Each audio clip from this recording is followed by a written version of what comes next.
You know, I'm turning 30 tomorrow. Did you know that? Well, happy birthday. You know, I was just thinking you don't look a day over 25. Liar. I don't know, I've just been feeling very stuck lately. You know, I cannot remember the last time I was surprised by anything. Can you? The last time I was surprised was by you. Well, you know what I mean. I'm just surprised that we're able to stay good friends. I've been thinking about moving. Maybe Phoenix. I've got an old college friend that lives down there, and she says it's nice. I think the change would do me good. What do you think? Yeah, I think you'll love it down there, because there's square dancing and 10-gallon hats and armadillo hunting. And macho yokels with names like Tex. Okay, that's yours. So tell me, what do you think? You think I should go or not? Well, you know, Arizona may seem like a much more exciting place than San Francisco, but it's dangerous down there. At least around here, you got your friends checking out for you. It's dangerous everywhere. I mean, especially here.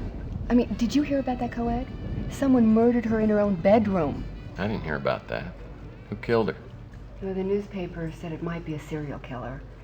They gave him some kind of crazy name. I don't know, I can't remember what they called him. Well, doesn't that stuff scare you? I mean, I'm a tough guy, and it scares me.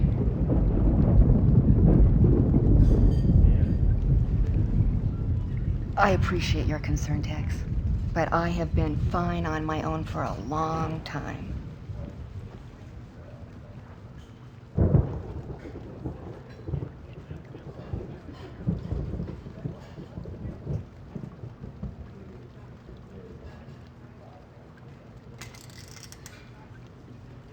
Looks like the rain's letting up.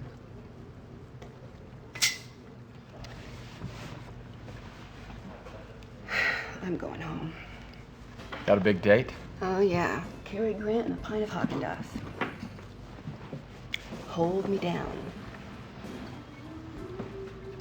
See you later.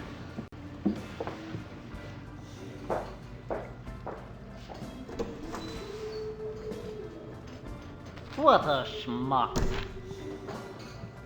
What? Chelsea was giving you opportunities all evening and you blew every one of them. The son PI you are. Well, you wouldn't know a clue if it walked up and punched you in the face. Listen, all I know is, every time I try and ask her out, she turns me down.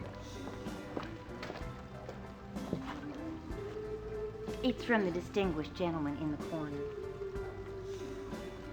You bought me a drink?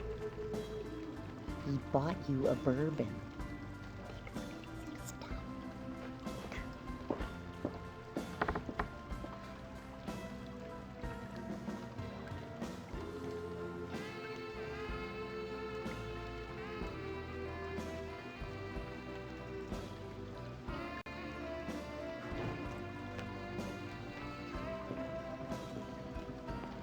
Oh, good evening, good evening. Gordon Fitzpatrick is my name. Please sit down, sir. You know, I am not in the habit of eavesdropping, but I do believe I heard someone say that you were a private detective. That's right. I'm a licensed private investigator. Oh, delightful. It's a pleasure indeed to meet you, and your name? Murphy. Tex Murphy. Tex Murphy. Well. This is fine. Now listen, let me ask you this, Mr. Tex Murphy. Have you in your work ever had the occasion to seek for a missing person? Sure. I can do that. Well, then perhaps we could do some business. I think we can work something out. My office is just around the corner, the Ritz Hotel. Why don't we go there?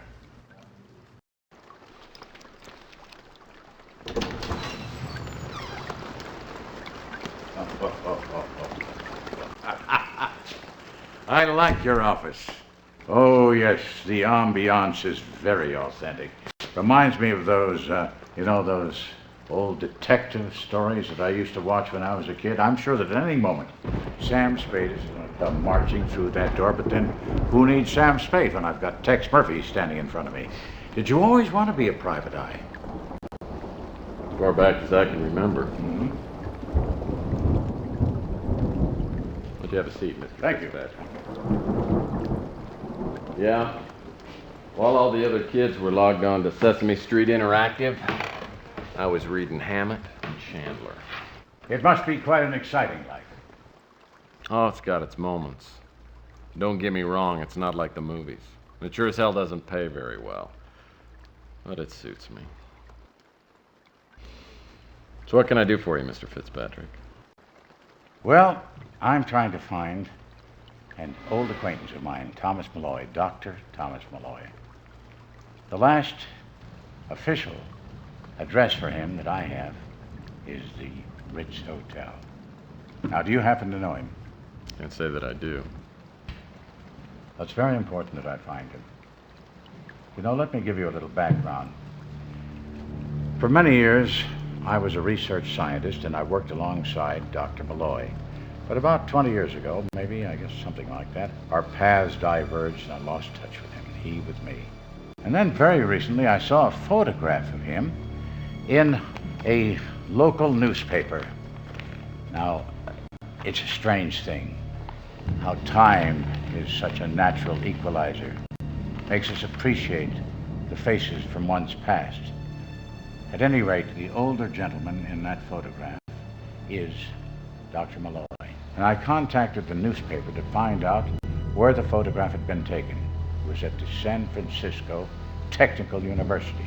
Well, I hiked right out there, got to the campus, and decided to look the man up and surprise him. Even with that photograph, no one recognized him, no one knew his name. But then I received a strange phone call from a young woman named Sandra.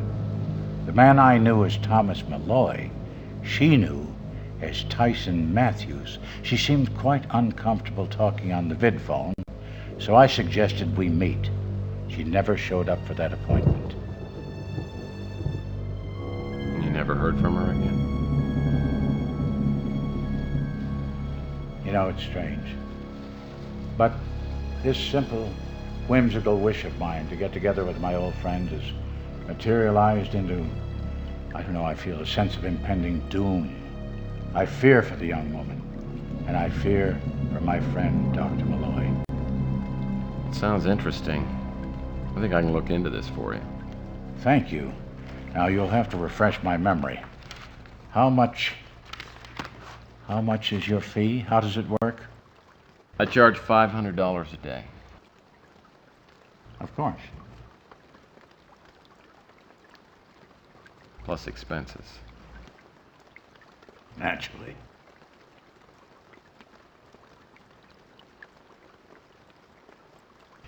There, that should be enough to get you started.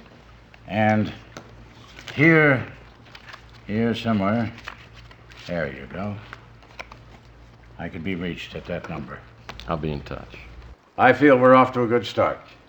All right, Mr. Fitzpatrick.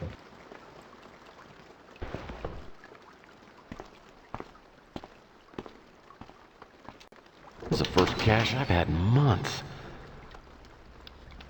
$4,000. I owe Louis $200, and Rook says I owe him $300. But there should be plenty left over. Yes, sir. Things are definitely looking up.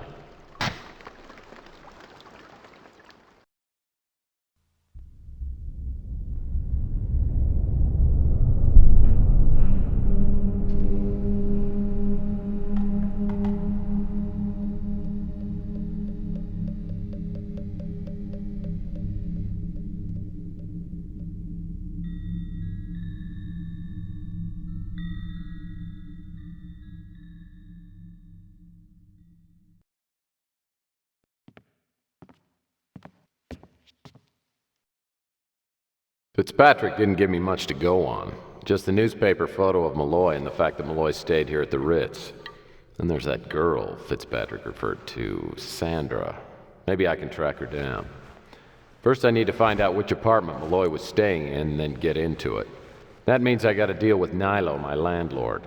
It's the second week of April and I'm a little late on my February rent payment.